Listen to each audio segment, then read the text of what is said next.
वसुधा के गले से जैसे ही मंगलसूत्र हटता है, उसी पल देव के साथ एक बड़ा हादसा हो जाता है। जी हाँ दोस्तों, अब आने वाला ट्रैक वाकई में बहुत ही रोमांचक और इमोशनल होने वाला है, क्योंकि जब देव वसुधा को गले लगाएगा, तब अपनी आंखों से चंद्रिका इस रिश्ते की सच्चाई देख लेगी। कहानी का यह मोड़ पूरे चौहान परिवार को हिला देने वाला है। अब वसुधा बेहद डरने वाली है, क्योंकि जब वह नींद से जागेगी तो देखेगी कि उसके गले में मंगलसूत्र नहीं है। वो मंगलसूत्र जो उसकी सुहाग की निशानी था, अब गायब हो चुका है। दरअसल यहाँ पर करिश्मा ने अपना जाल चौहान परिवार में बिछाया तो जरूर था, लेकिन उसका प्लान पूरी तरह फ्लॉप हो जाता है। दिव्या को करिश्मा की सच्चाई का पता चल जाता है, और अब करिश्मा न तो परिवार को ब्लैकमेल कर पाती है, न ही चंद्रिका को।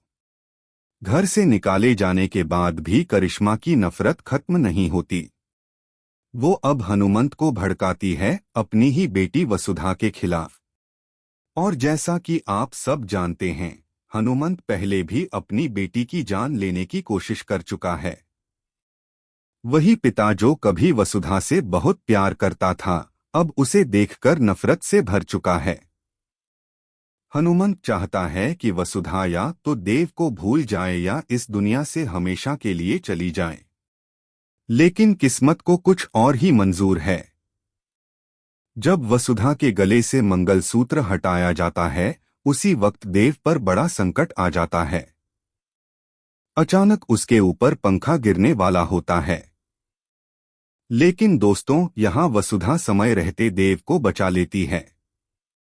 हालांकि देव को ज्यादा चोट नहीं आती, पर हनुमंत की करतूतें धीरे धीरे उसके सामने उजागर होती जा रही हैं। जल्द ही उसे एहसास होगा कि उसकी नफरत में किए गए कामों से वही अपनी बेटी और दामाद की जिंदगी बर्बाद कर रहा है। उधर जब देव और वसुधा एक दूसरे को गले लगाते हैं, तो चंद्रिका यह दृश्य देखकर हैरान रह जाती है। उसे लगता है कि वसुधा नौकरानी से घर की मालकिन बनने का सपना देख रही है। अब चंद्रिका वसुधा को गिराने और घर से निकालने की एक घटिया चाल चलने वाली है। अब देखने वाली बात यह होगी कि क्या चंद्रिका का यह गेम प्लान उसी के बेटे की जान पर भारी पड़ जाएगा। क्या देव और वसुधा का प्यार सब पर भारी साबित होगा। दोस्तों, अगर आप भी चाहते हैं कि देव और वसुधा एक हो जाएं और चंद्रिका हनुमंत उनके रिश्ते को स्वीकार कर लें, तो हमें कमेंट में जरूर बताएं। और हाँ, टीवी जगत की ऐसी ही लेटेस्ट खबरों के लिए चैनल को सब्सक्राइब करना न भूलें।